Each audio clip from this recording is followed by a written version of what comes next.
All right, now we can do passage 3. All right, the art of deception. The art of deception. All right, so do tiny changes of facial expression show whether someone is telling lies? Interesting.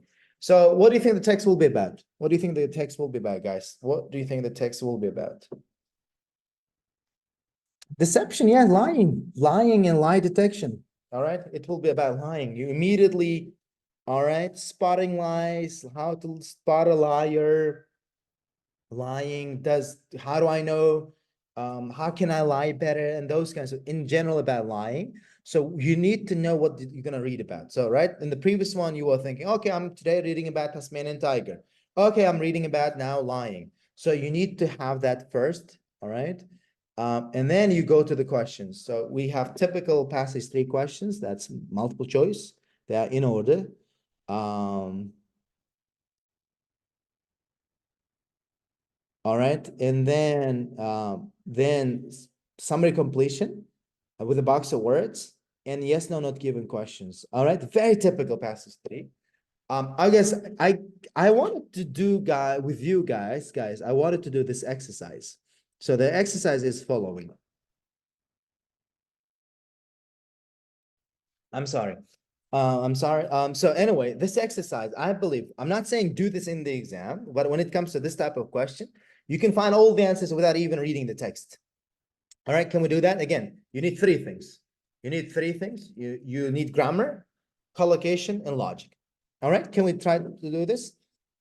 qarang, mana bu savol turida xato qilishni o'zi mahorat, sababi chunki siz logikangizdan odatda logikangizdan foydalansangiz, collocation knowledgeingizdan foydalansangiz topsangiz bo'ladi. Ho'p, new TV series based on Erkman's work features hero named Lightman. U bratni anaqa qilibdi, mana bu brat TV seriesda nima deydi? Hero bor ekan, uni oti Lightman ekan. U yolg'onlarni aniqlaydi. Initially, Ekman was enthusiastic about the TV project. Boshida qiziqmadi o'zi, because he feared the possibility of encouraging viewers. All right. For example, he was worried that one day program could result in. Keyingisi worried. Misol bergani bunga davomidan bo'lish kerak, to'g'rimi? He feared the possibility of encouraging viewers nima? Consequence bo'lmaydi. Chunki consequence bo'lmaydi-ku. Viewers crimes, encouraging false beliefs. False beliefs bo'lishi mumkin. Motives, encourage anaqa bo'lmaydi. Accuracy, encouraging viewers accuracy degan narsa yo'q. Ratings, acting. I think ratings tushmaydi. Sababi nima deysiz? Ratingini encourage qildi bo'lmaydi-ku, to'g'rimi? Do'stim, kim chizib o'ynayapti bu? All right. Endi hozir chiqarib yuboraman o'shadan. All right. So 32 ga hozircha o'zimizcha C tanlab turamiz. 33. For example, he was worried that one day program would result in not being carried out. Nimani carry out qilsa bo'ladi, do'stlar? O'zingizdan so'raysiz. Shu so'z ko'plikdagi ot yoki bo'lmasam sanalmaydigan ot bo'lishi kerak va carry out so'zi bilan bitta shu joyda research to carry out bo'lmaydi. Exactly. Research, right? And ultimately, though, he was given the show his blessing because he's not aware of any other comparable program based on a single person's bitta onadammi single person experience bo'lishi mumkin. The single person's what? Consequences degan narsa yo'q, bitta odammi crimes bo'lishi mumkin. I like crimes, right? Motives, justice, accuracy, acting, research and ratings. Manga anaqa crimes degan javob yo'qyapti. Sizgachi? For 34. Bitta odamni motivi ham bo'lishi mumkin, lekin menga crimes degan javob ko'proq yoqyapti. Chunki bitta odamni crime deb turin demoqchida, to'g'rimi? I like to choose 34. What B? 35. All right. The of the show's producer have been another pleasant surprise considering the genre of the program. Hope show's producer nimasi? Show producer nimasi? Have been another pleasant. Have been deyapti, demak ko'plikda mana bu justice so'zi, accuracy so'zi, research so'zi bo'lmaydi. To'g'rimi? Lekin o'sha so'z producerga aloqador so'z bo'lishi kerak. Producerga aloqador so'z nima bo'lishi mumkin? Producerga aloqador. Producerga aloqador.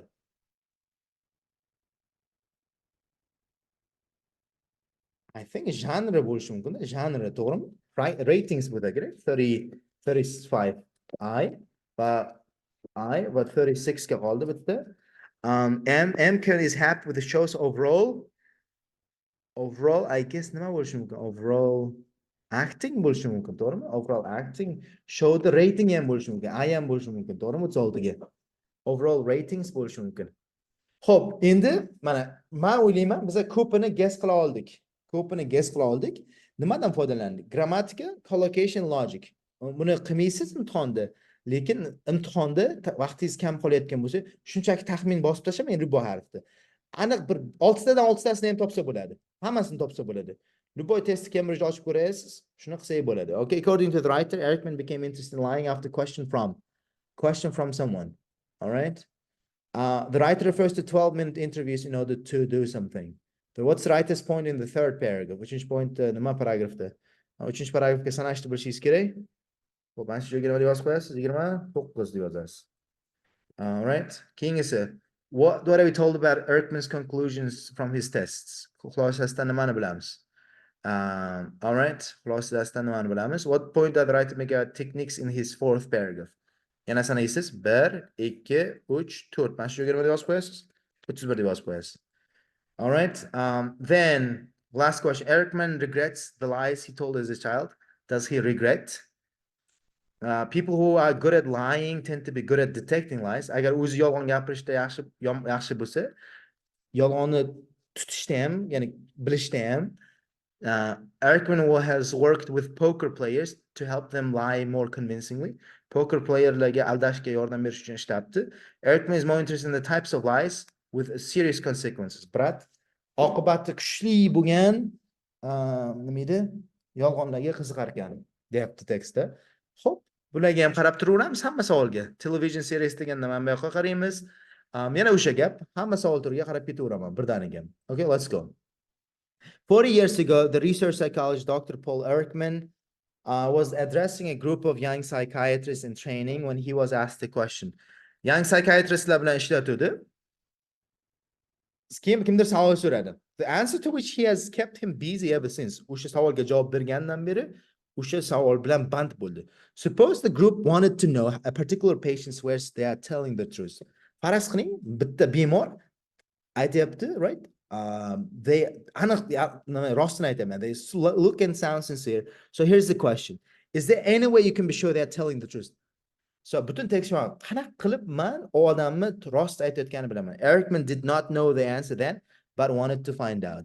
Javobni bilmagani uchun find out qilishni anaqa qildi. Ho'p, question kimdan edi? Question from his peers, tengdoshlaridan emas yoki kasbdoshlaridan, from his patientlaridan emas edi. Students desa bo'ladi, to'g'rimi? Studentligiga sabab nima edi? Chunki young psychiatrist deyapti. When addressing, does everyone agree?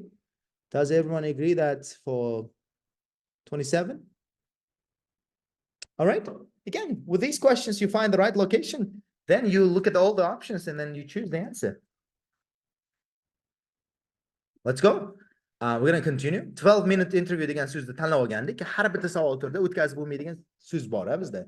As a part of his research, he had already filmed a series of 12-minute interviews with psychiatrist patients. Bu safar patientlar bilan bo'lgan ekan video. Psychiatric patients. In a subsequent conversation, keying conversation, one of the patients told him that she had lied to him. Conversation bo'ldi, keyin aytyapti patient. Men senga yolg'on gapirdim. So Erikman said and looked at the film, but saw nothing noteworthy. Keyin videoga qarasa, hech narsa yolg'onligini aniqlasa bo'ladigan biror narsa yo'q. Then he slowed it down and looked again. Keyin juda sekinlashtirib ko'rib yana qarabdi. Then he slowed it further, and suddenly there, across just 2 frames of the film, he saw it. An intense expression of extreme anguish. Anguish degani menimcha pain degani. It lasted less than a 15th of a second. 1 soniyani 1/15. But once he spotted the first expression, he soon found 3 more examples in the same interview. He termed his micro expression, very rapid, intense demonstration of emotion that the subject intended to be concealed. O'sha narsani micro expression deb atagan ekan. Bu micro expression nima ekan? Emotsiyani ko'rsatmoqchi bo'lgan, lekin subject yashirmoqchi bo'lgan. Yo'q, ya'ni yashirmoqchi bo'lgan emotsiya. Xo'p, nima uchun 12 minutlik intervyu haqida gapiryapti? Bizani yozuvchi bu boshqa odam, Erkman umuman boshqa odam. Mana shu tekst yozgan odam nima uchun mention qilyapti? Nima uchun mention qilyapti? Savollarga qarab turamiz.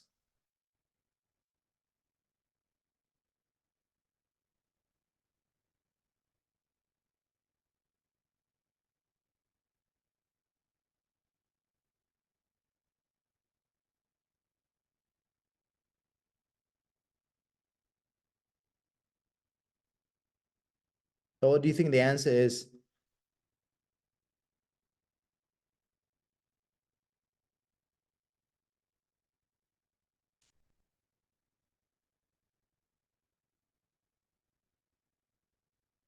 All right, most of you guys, I think, I would say the same thing. I would say the same thing. Look, qarang, birinchi savolda aytyapti, birinchi javobda qanchalik tez 12 minut intervyu qilishdan maqsad anaqalar patientlar qanchalik tez live qiladi. No, we cannot say that. Chunki biz bildik, bitta anaqa patient chiqib aytdi, men senga yolg'on gapirdim dedi. Keyin brat videoni yaqinlashtirdi, bir narsani ko'rib qoldi. Ha, oxiri 3 ta example shunaqa ko'rdi. O'sha narsani micro expression deb atadi. Bu he had already filmed. Allaqachon anaqa qilgandi o'zi patientlar bilan. Keyin bittasi bilan gaplashib ko'rdi, to'g'rimi? Describe the origins of Erkman's theories. Mana Erkman's teoriyasi micro expression degan narsa bor. Bu ham bo'lsa shunaqa, shuni origini qayerdan kelib chiqdi? 12 minutlik video qildi, videoni yaqinlashtirib. Origin degan so'zda, chunki mana bu opa kelib aytdi unga. Mana shu origini. All right, vaga explanation beryapti. Describe qilib beryapti, to'g'rimi? Describe degan so'z bitta opa keldi, unga mana bunaqa dedi, keyin yaqinlashtirdi degan so'zlar bor, ketib borib bering. Keyin 15 soniya ekan, bular hammasi describe qiladigan so'zlar. Right? All of them are describing. I think it's B, I like it. Compare Erkman's research to previous studies. Boshqa research studylarga umuman compare qilmadi. Show how patients' behavior is affected by filming. Filming qilib o'tirganda o'zini bemorlar boshqacha tutib qoldimi? Filming qildi, kamerada olib turgani uchun boshqacha o'zini tutdimi ular? Okay, D javob tanlayotganlar, siz shunaqa deyapsiz. All right, can you give me a second? Can you give me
I'm sorry, it was a work-related call and I had to answer.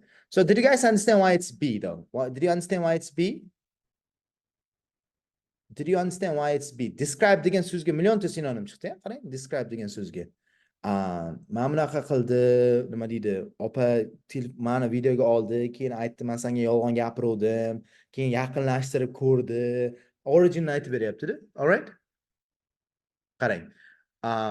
12 minutlikda maqsad nima edi deyapti. Maqsad buni 12 minut aytishda men idea. To'ppa-to'g'ri boshqasi tushmaydi ham. D javobga qarasangiz, bemorlarni o'zini tutishi videoga olgani ta'sir qildi deyapti. Demak, o'zini tutishi kinoga olgani uchun o'zgarib qoldimi? Avval hammasi tabiiy turuvdi, keyin notabiiy turib qoldimi? Shunaqa gap bormi? Multiple choice javoblari o'ziga yaxshi tomoni, xato javobni aniq xatoda uni to'g'rilab bo'lishni iloji yo'q. Bitta to'g'ri javob faqat make sense qiladi. Xo'p, e'tibor bersangiz, mana 12 minutlik intervyular qildi. Keyin bittasi bilan suhbat qilganida unga men senga yolg'on gapiruvdim dedi. Mana describe. Keyin bitta videoni ko'rdi, hech narsa topmadi. Keyin yana yaqinlashtirdi deyapti. Yaqinlashtirdi, yana qaradi. Keyin yana yaqinlashtirdi. Keyin two frames da topdi degan, describe the origins, mas describe bo'lgani uchun. Erkman, is it women or men? I think it's men. All right. So next one. All right. Can we continue? Right. Right, people. Hello. Yes. Let's go. All right. Over the course of the next 4 decades, Ekman, oh, I guess Erkman. I've been saying Erkman. Apparently, it's Ekman. Ekman successfully demonstrated a proposition first suggested by Charles Darwin. Okay, Charles Darwin said something. The ways in which we express rage, disgust, contempt, fear, surprise, happiness, and sadness are universal. Bizlar hammamiz mana shu feelinglarni bir xil express qilar ekanmiz. The facial muscles triggered by those 7 basic emotions he has shown essentially standard regardless of language and culture, from US to Japan to Brazil. Qayerda bo'lishimizdan qat'iy nazar, mana shu 7 ta narsa bizlar bir xil express qilar ekanmiz. G'azabni, jirkanishi, contempt, kimgadir past nazar bilan qarashi, qo'rqishi, surprise bo'lishi, baxtli bo'lishligi, xafaligida hamma joyda cultures qanaqa bo'lishidan qat'iy nazar bir xil express qilar ekansiz. What's more, expressions of emotion are impossible to suppress. Ularni bosib ham bo'lmas ekan. Biron narsani ko'rsatmoqchi emassiz, lekin ko'rsatib qo'yar ekansiz. Particularly when we are lying, micro expressions, powerfully felt emotions will inevitably fleet across our face to get. Biza yuzimizdan chiqib ketaverar ekan, shunchaki tamom. All right? Biza stop ham qila olmas ekanmiz. So the answer, what do you think the answer is for 29?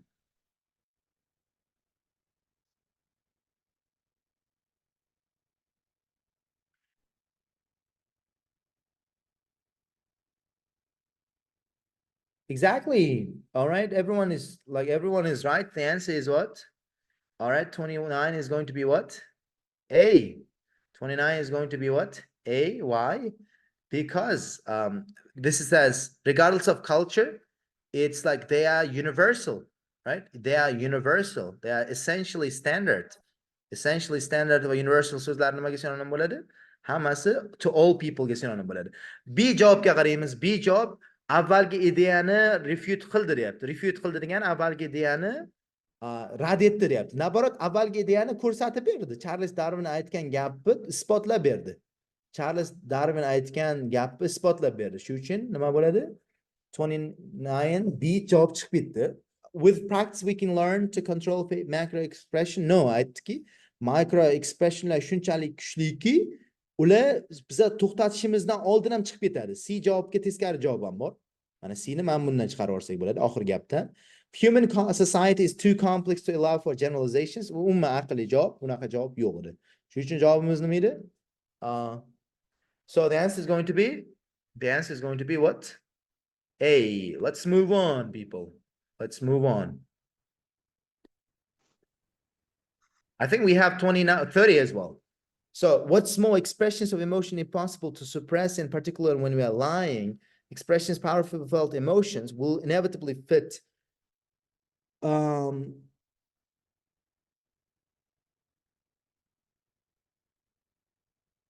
fortunately for liars, most people will fail to spot these fleeting signals of inner torment. Of the 15,000 he has tested, only 50 people whom he calls naturals have been able to do it. But given a little more training, almost anyone can develop the skill. He should know these since these tests were completed in the mid-90s. First publication of his, he's been called by FBI among countless not just to solve case, but also teach them how to use techniques for themselves. He has held workshops for defense and prosecution lawyers, health professionals, even jealous spouses, all of them wanting to know exactly when someone is not being 100% candid. All right, bizada ikkita savol bor. All right, bizada ikkita savolning javobi bor. Xo'p, birinchi o'rinda nima xulosasi haqida, testlar xulosasi haqida nima desak bo'ladi? Testlarning xulosasi haqida, testlarning xulosasi haqida. Xo'p, agar kimdir yolg'on gapirsa, ularni baxtiga ko'pchilik yolg'onni nima qila olmaydi?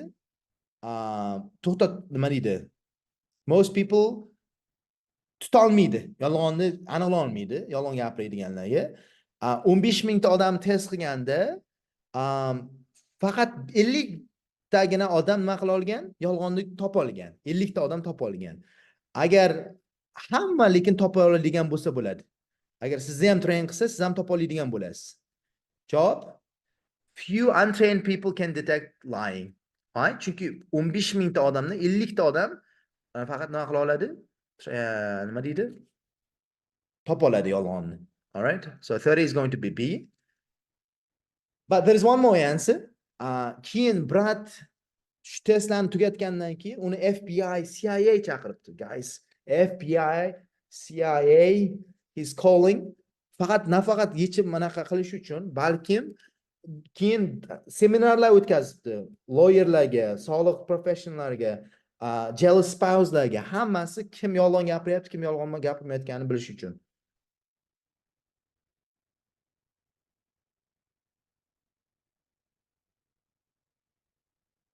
Okay, Muzaffar, siz eng xato javob tanlayapsiz. D, limited range of occupationlarda ishlatsa bo'ladi. Kam occupationlarda ishlatsa bo'ladi deyapsiz. Lekin bu yerda millionta expression anaqani aytib tashadiku.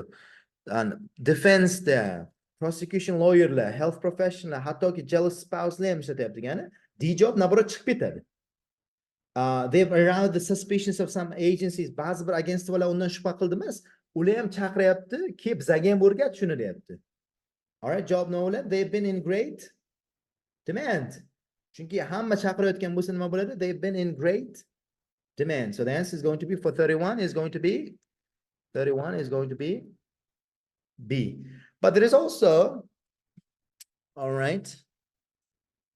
I think we are done. We can continue. We are done. We can continue. We can continue. Most recently, Erkman's research has resulted in a new television series about the exploits of fictional Dr. Carl Lightman. Exploits, Susan Kimbalade. Exploits, what does it mean? Exploits. Anybody knows as a noun. It's not verb. It's not verb, it's noun. It's not, again, use. It's not verb, it's a noun. All right, exploits. Again, I'm telling you, it's a noun. Not usage. Not usage.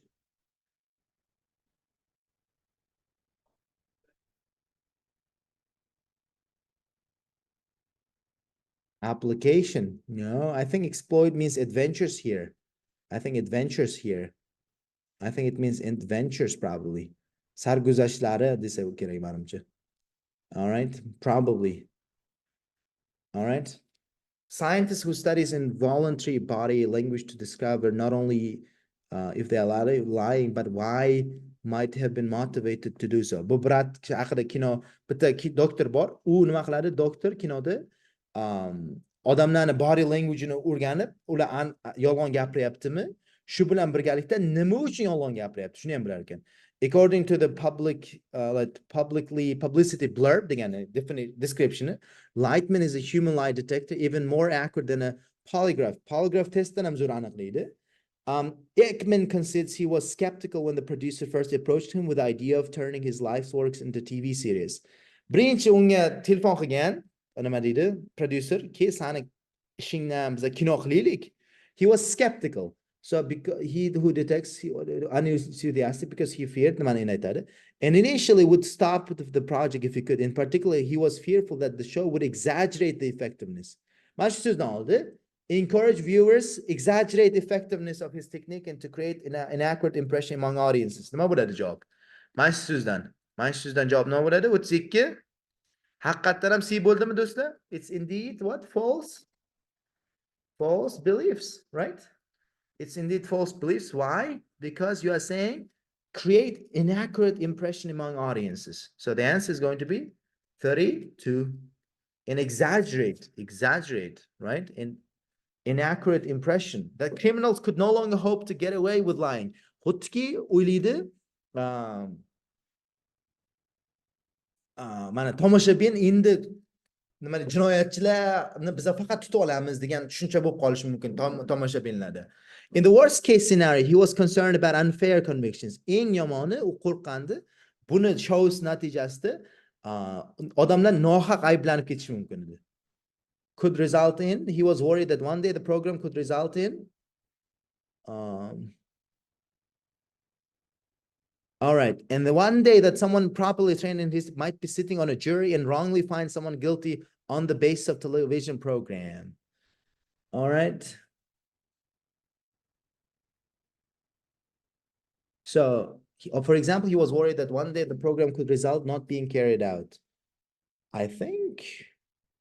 Ya qarang, bo'lmaydi, unda jinoyat bo'lib qoladi-ku unda.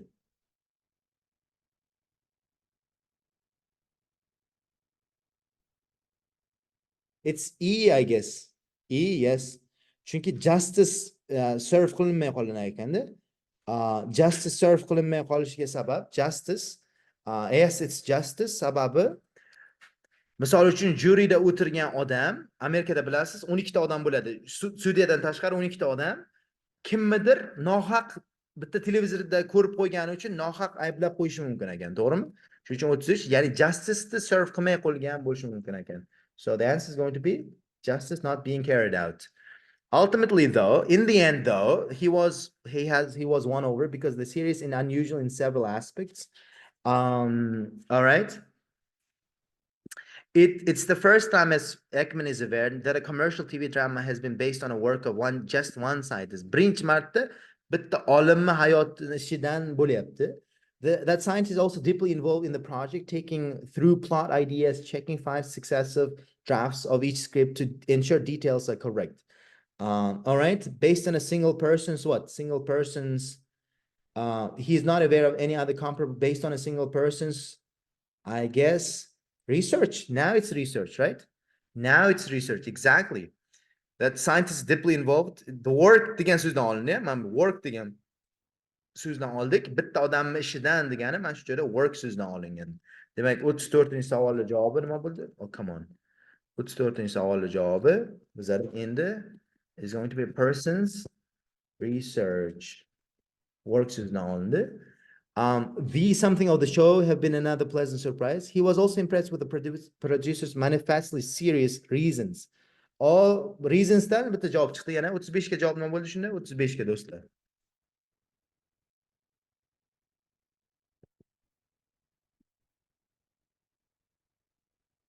No, not consequences. Not consequences. Motives bo'ladi, motives. All right. Motivatsiyasi yaxshi bo'lgan ekan. Now that the various reasons degan so'z, well-intentioned reasonlari bo'lgan ekanda bunaqa producerda. Now that the first series has been completed, he believes probably 80-90% of the show is based on fact. And that's good enough for what it is. After all, it's a drama, not a documentary. Ekman is happy with the show's overall. What's that? What is it? Not G though. Not G, not G. Not G. Not G.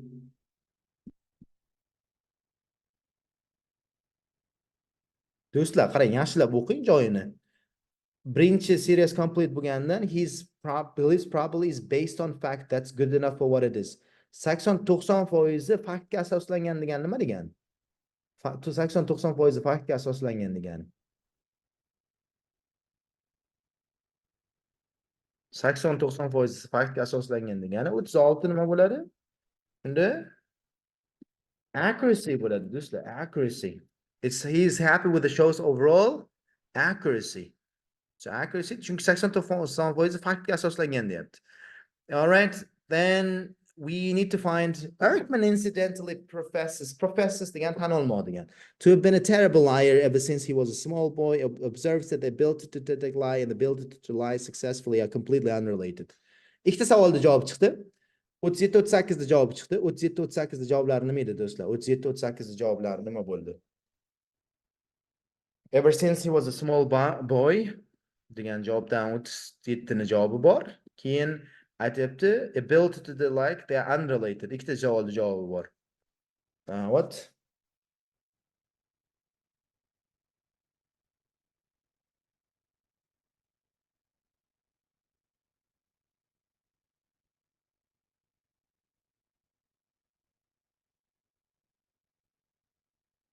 Yozamiz. Kim nima deb o'ylaydi?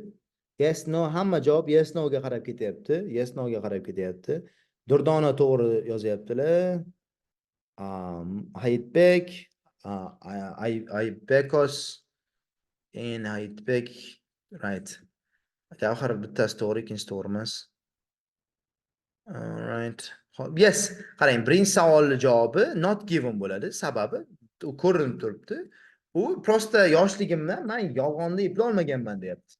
Yolg'on aytishni eplolmaganman deyapti. Bu yoqda regret degan gap umuman yo'q. Ikkinchisi, yolg'onni ayta olish, analog olishlik bilan o'zi yolg'on gapirishlik umuman bir-biriga bog'liq emas deyapti. Bu yoqda bog'liq deyapti. Shuning uchun javobimiz no bo'ladi. Nimaga? 38 nima bo'lar ekan?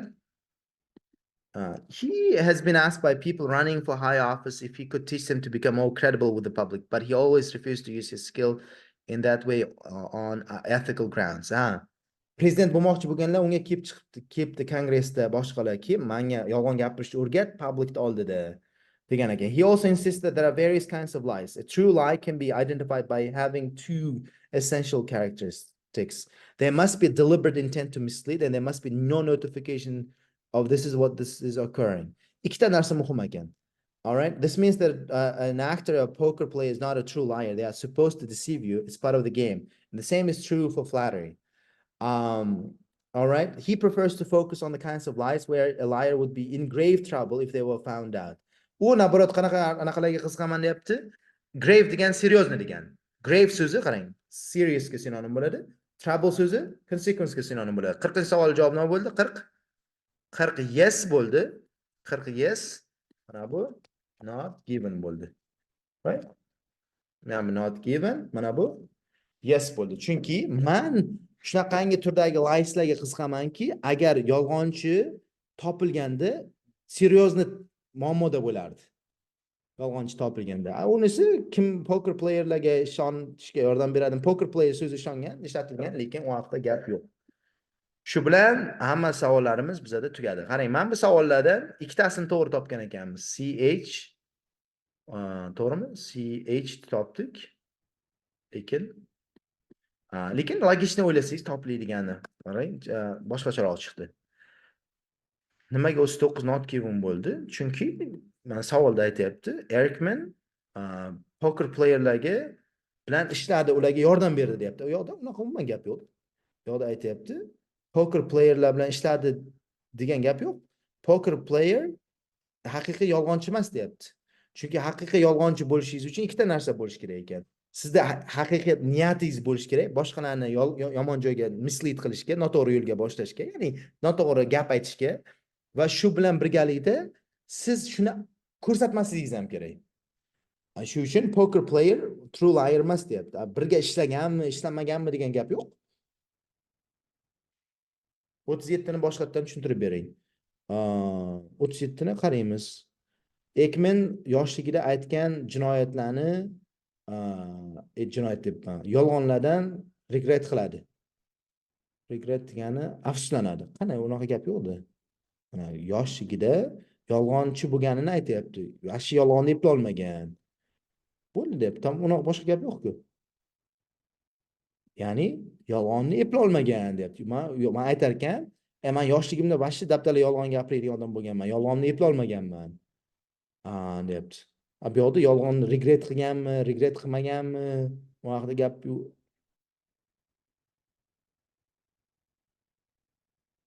Xo'p, 28-savolga qaytamiz.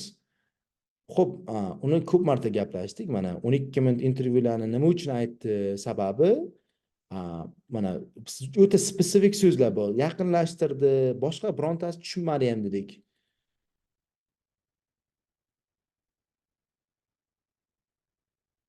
Qaysi javob? Boshqa hech qaysi javob to'g'ri kelmaydi-ku. Men million marta gapirdim mana shu joyini. No, I mean that's it seems to me that he's proving his theory to himself. I mean that's Erkmen hech kimga gapirayotgani yo'q. He's not talking to anybody. This is buni yozgan tekst, maqolani yozgan odam bizaga Erkmen nima qilganini aytib beryapti.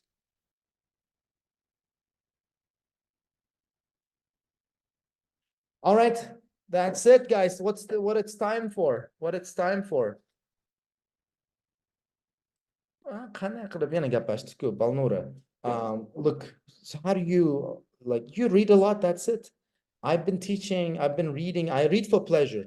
I read for pleasure. Like, where's my Kindle on my, you guys, I don't know whether you can see or not. You see, there's my Kindle app. I read articles. I read for pleasure. I don't read to do better in IELTS reading. I simply read that because that's a good thing. Reading overall helps you become a better person. Right? Yeah, I mean, Kindle is a free app, yes. How do you become better at reading? Like any skill, like I think there's no rocket science involved. You become better at any skill by doing more of that skill over a long period of time. That's it. You do something over a long period of time. All right, that's it. Now, guys, it is time for what? The table. The table. Let's go. All right. All right, those words. Text, similar synonyms in the passage. 27. So students is synonym for young psychiatrists. 28. Describe the origins. So the answer for describe, let's use all the words. One patient. All right, slowed down and looked again, and then slowed further, again, 2 frames, 15th anguish, suddenly, right? Suddenly is the key word. All of these are words for describe. Kindle app'ni tashlab bo'lmaydi uni. Uni o'zingiz nima deydi? Play Marketdan. Kindle is not available in our country. Yes, it's not available. All right, then 29. What's the micro expressions are common to all people? Micro expressions are common to all people. Common to all people. The one again, I did universal Suzablan. Essentially standard. 30. What conclusions? Few trained people can detect. Few trained people. Few so'ziga synonim 50 kishi degan so'zni ishlatdi. 31. They've been in great demand. I don't know, how do I know they have been in great demand? He's been called in. In great demand is going to be the man called in.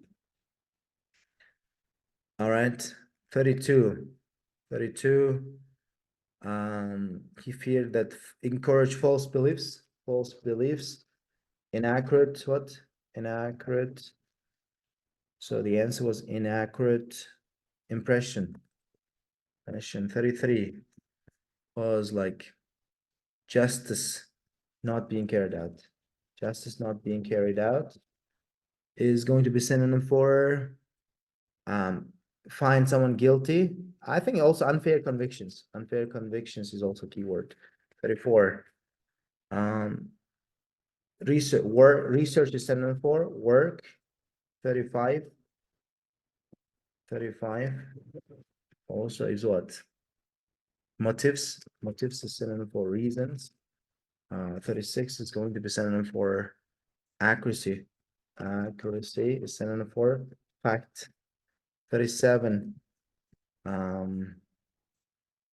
Good at lying. They're related but unrelated. Poker plays. Serious consequences. 40. Both is serious consequences, grave trouble. All right.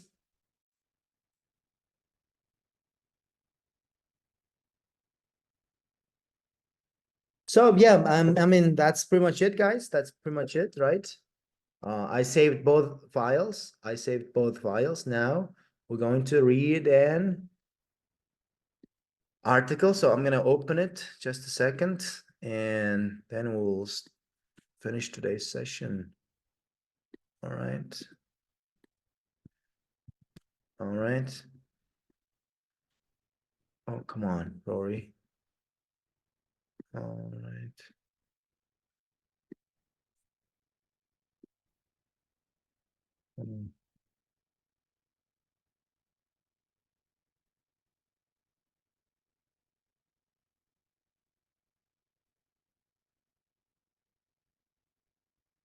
All right.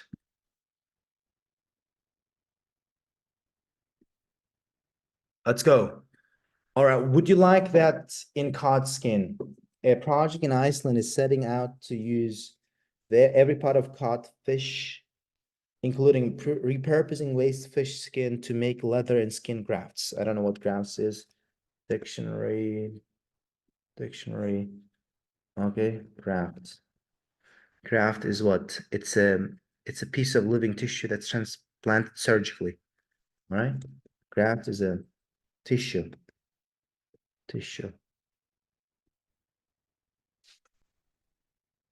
All right, I sent a video for that. All right, let's continue. Okay, endi cod degan baliq bor, bilasizmi? Cod degan baliq. O'sha cod degan baliqni dagini xohlaysanmi baliqdagi narsani deyapti. Islandiyada proyekt bor ekan. Baliqda har bitta qismidan foydalanib, unidan charm narsalar va tissuelar yaratmoqchi ekan. All right? Ana shu Brad boribdi o'sha yerga. Yes, cod liver oil degan marafonda reading bor edi. Xo'p, after taking a breather for a couple of months, okay, dursiz a breather. Breather degani. Xo'p, bironta joyga dam olish uchun pause for rest. All right? Breather. That's a good word.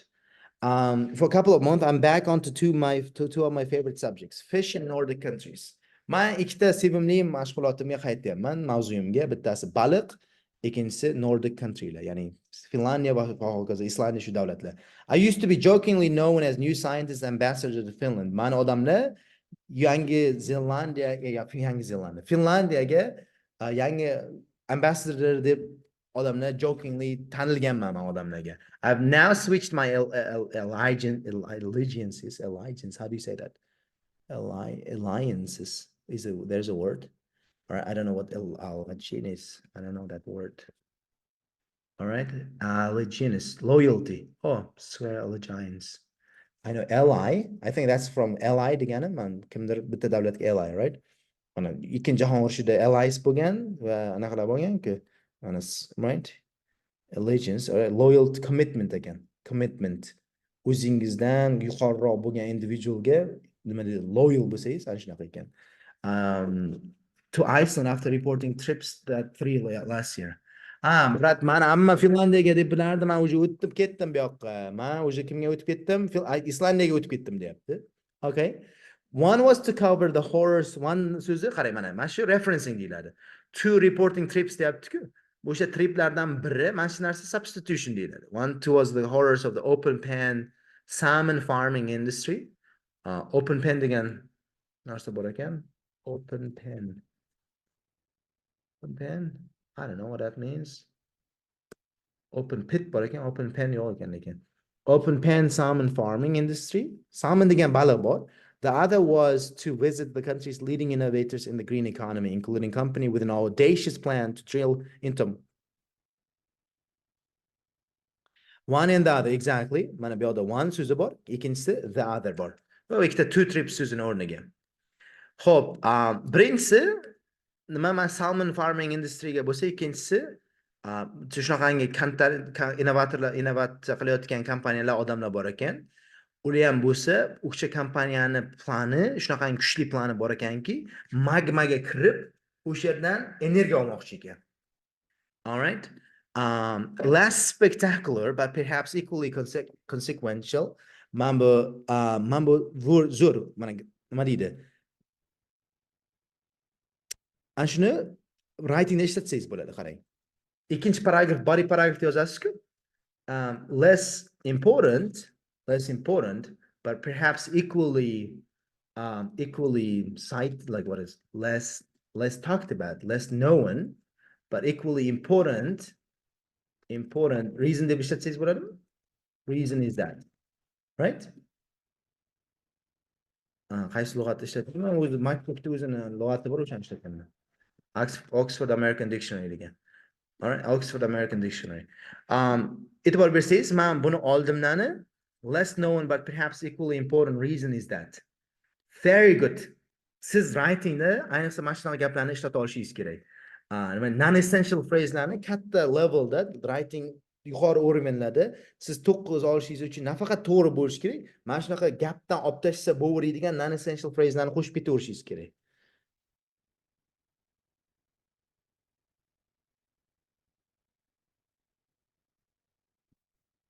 All right. Is a project called 100% Fish, the brainchild degan so'z ham zo'r so'z. Brainchild degan kimnidir fikri degan, kimnidir proyekti. O'sha proyekt, mana Thor Fergusonning proyekti ekan, entrepreneur, businessman. He is the founder and chairman of deyarli note ham qilmayapmiz. Prosta o'qib, bir-biriga tarjima qilib ketyapman. Menimcha hamma so'zlarni, men so'zni tashlab qo'yishim mumkin sizga. He is the founder and chairman of the Iceland Ocean Cluster, which is incubator for blue economy companies attempting to turn a profit. Qarang, zo'r so'z. Make a profit o'rniga turn a profit from material that's currently discarded as waste. Discarded degan uloqtiriladi degan.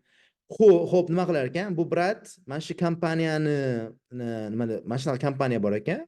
O'sha kompaniyani ochgan odam ekan, asosiy C-levelda ekan, which is incubator. Mana incubator deb aytamizki, to'g'rimi? Shunaqa narsalarni qiladigan bo'lsa kerak kompaniyalarga nisbatan. All right. It's the apparat like a place where especially with support staff is made available at low rent to new small businesses. Qarang nima ekan?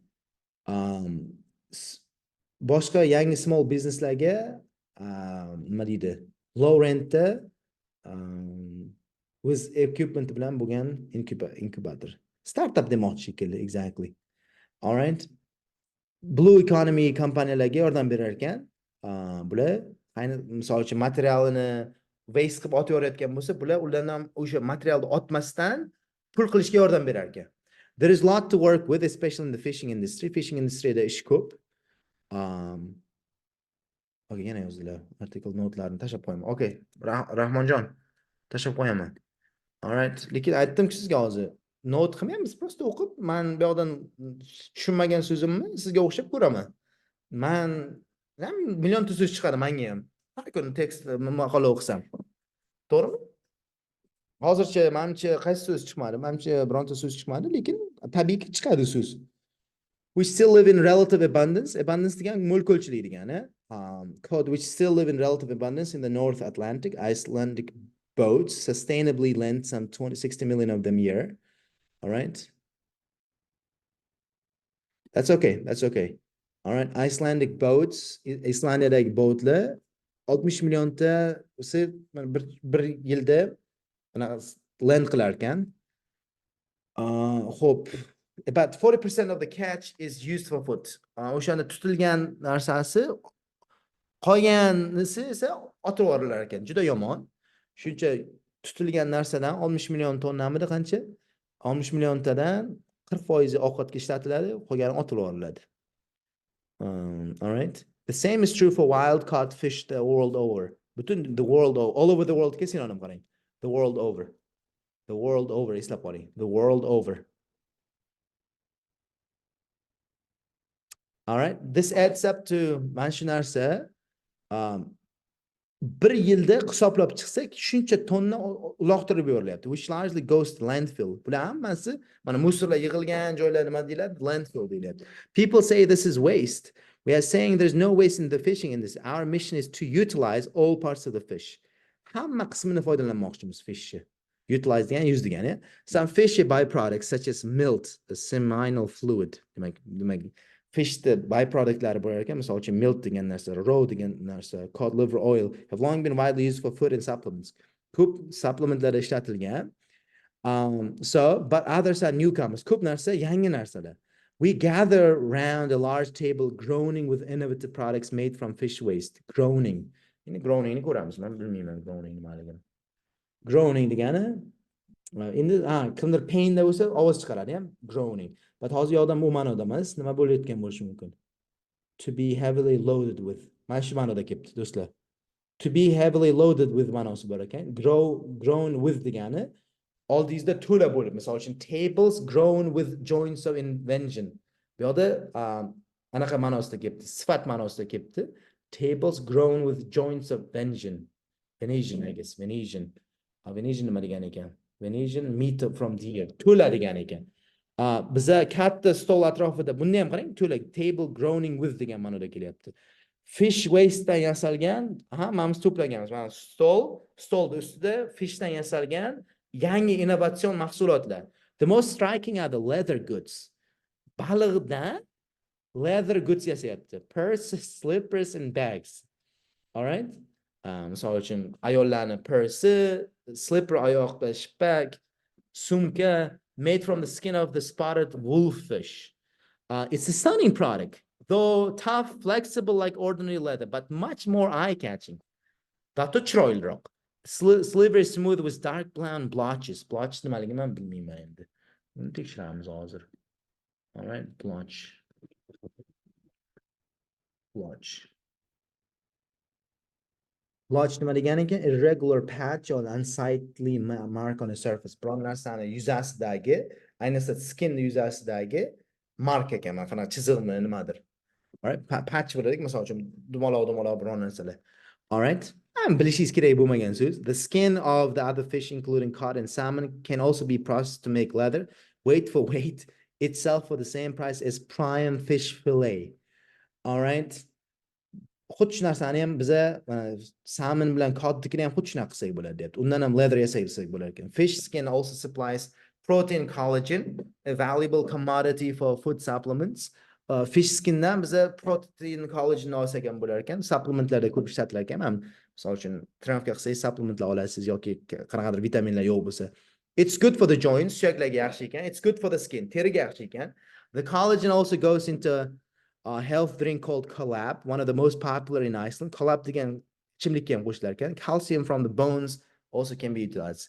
Suyaklardagi kalsiumlardan foydalansak bo'ladi. There are also fish waste cosmetics, pharmaceutical supplements and snacks, as well as rather menacing desiccated cod's head. Nima degan desiccated? Desiccated degan so'zni bilmayman misol uchun. Desiccate degan remove the moisture from. Desiccate ekan. Desiccate ham deb o'qilmas ekan. Desiccate deb o'qilar ekan. Desiccate degani biron narsadan namlikni olib tashlash ekan. Menacing degani, menace degani o'zi qanaqa threat degani. Menacing degani esa menace degani o'zi threatening quality, right? I think that cause trouble. Headini yomon ko'rinadi, xunuk ko'rinadi-ku, shunaqa aytmoqchi.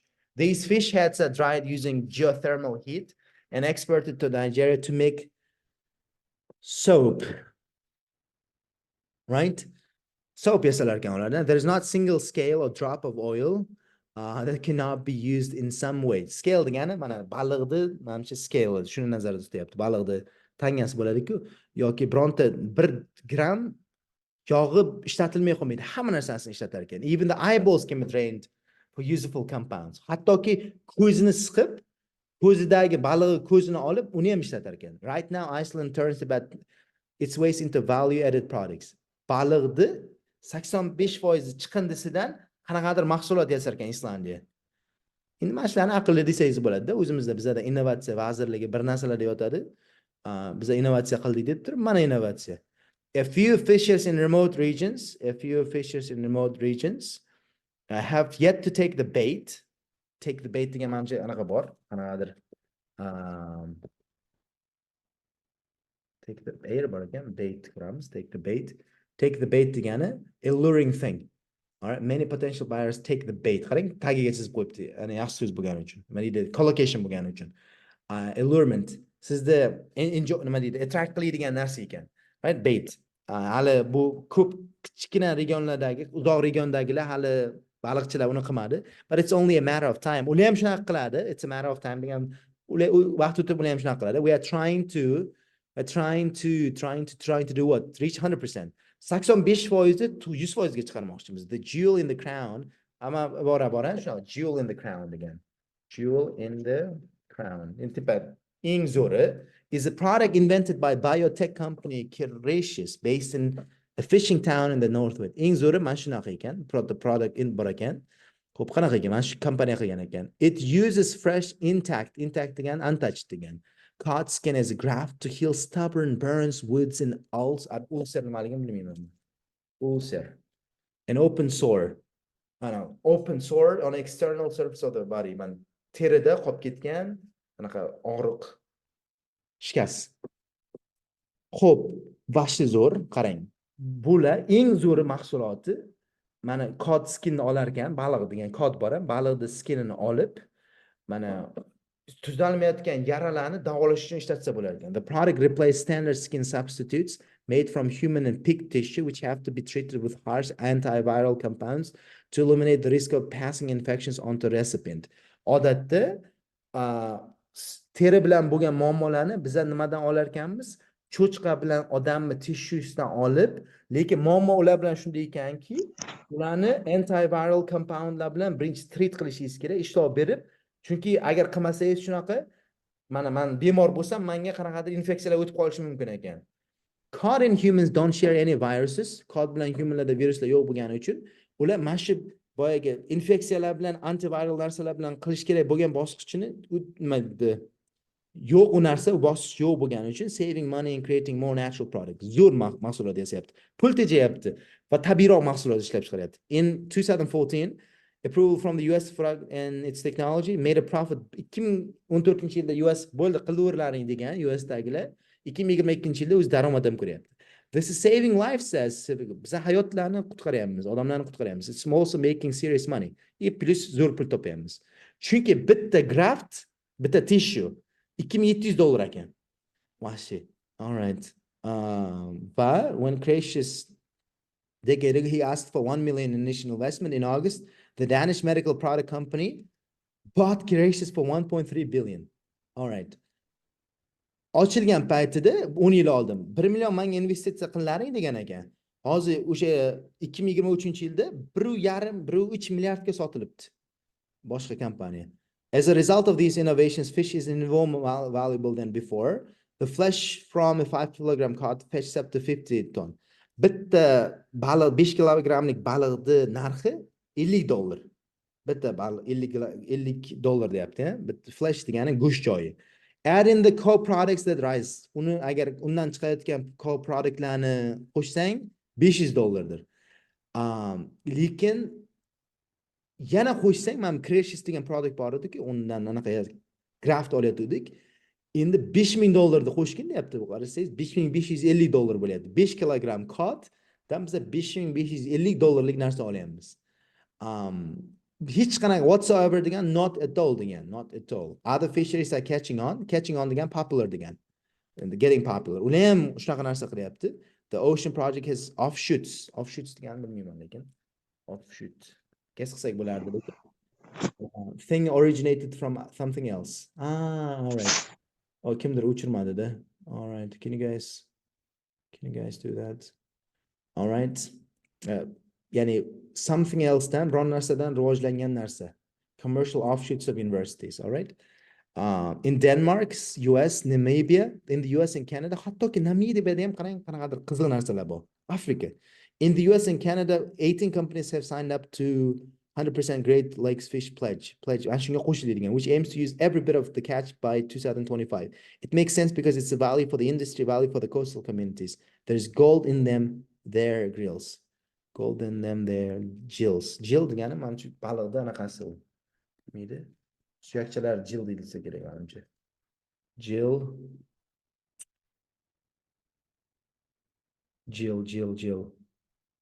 Fish, a pair respiratory organ, yes. Amfibi baliqlardagi jil anaqa. Qarang, baliqlarda jil oltinga teng narsa bor deyapti. I think it's a very jabrikam, all right, very interesting passage, right? A very interesting article. Biza man misol uchun enjoy qildim sababi it's interesting what they do. Yangi so'zlar ham chiqdi men uchun. Offshoot degan so'z chiqdi. Yana nima so'z chiqdi? Yana qaysi so'z chiqdi?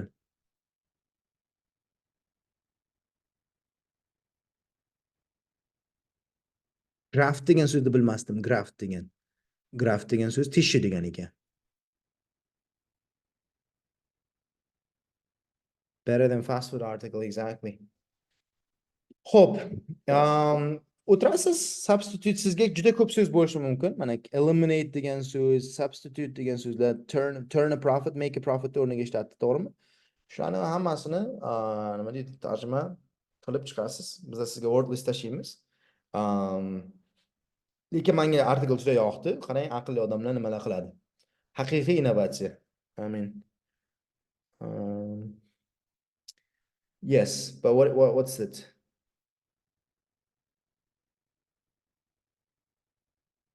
Shunaqa artikellarni qayerdan olasiz?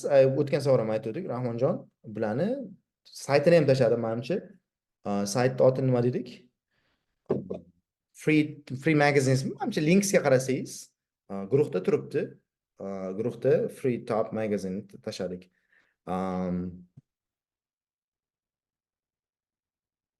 New Scientist subscription nima deydi? Menimcha bu olishga arzimaydi. Endi bilmadim, endi o'zingizda juda insofli odam bo'lsangiz olib oling. Men tipa piratskiy narsalarni ishlatmayman.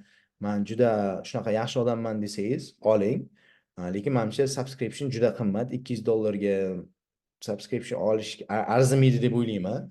Men piratskiysan olaveraman. All right. Menimcha o'zi shundoq ham New Scientist I think tarqalib ketgan. U uchun emas. Endi New Scientistga qanaqadir siz zarar yetkazayotganingiz yo'q. I believe. Masalan, kimdir bitta o'qituvchi bo'lsa, meni logikam shu. Masalan, o'ylayman, Pauline Cullenni kitobini men o'zim sotib olganman, lekin biron marta tarqatmayman u kitobni. Sababi u bitta odamning ishi.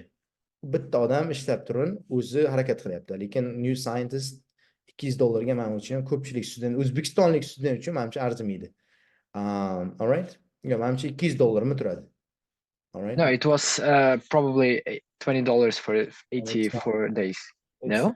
No, 365 kunga 200 necha dollar turadi. All right? Men ham olmoqchi bo'lganman, appini olib $200 ga, chunki New Scientist ko'p o'qirdim. Keyin o'yladim, menimcha arzimaydi uncha pul. Nima deydi? Juda enjoy qilib hayotimni keskin yaxshilab olmaydi, shuning uchun menimcha arzimaydi. All right? What else? Uydagi beriladigan artikel passajlarni tashlab qo'ya olasizmi? Yes, uyga borib, mana hozir 11 bo'ldi. Birinchi uyga borib tashlab olaman. Sizlar janjal qilmasangizlar bo'ldi. All right. Janjal qilmay tursangizlar bo'ldi. BC'da passajlarni tushish mumkinmi? Menimcha sizlar uncha ahamiyat bermasliklaringiz kerak. Sizlar ko'pchiliklaringiz mana shunaqa oralaringizda shunaqa qo'shilganlar ham bor shekilli. Bu kursga o'rganishdan ko'ra menga Diyorbek shunaqa passajlarni beradi, meni imtihonimga tushadi deb qo'shilgan bo'lsangizlar, to'g'ri, kursda biza haqiqiy imtihon savollari, hammasi haqiqiy imtihon savollari qilayotganlarimiz. Bu fakt.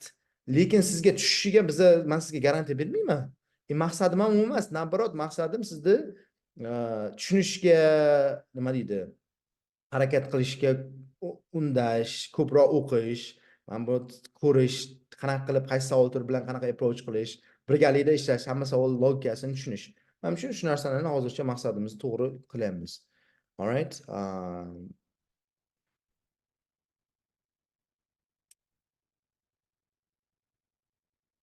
Любой narsa o'qing, nima vahima qilasiz? Любой narsa o'qing, tamom, o'qib so'z o'rganasiz, vaqt o'tib o'qisangiz bo'ldi. Unaqa nima deydi, complicated narsa yo'q bu yoqda. O'qiladi, yangi so'z o'rganiladi, tamom. Xohlasangiz, любой kitob o'qisangiz, ingliz tilida so'z chiqdimi o'rganib ketavering.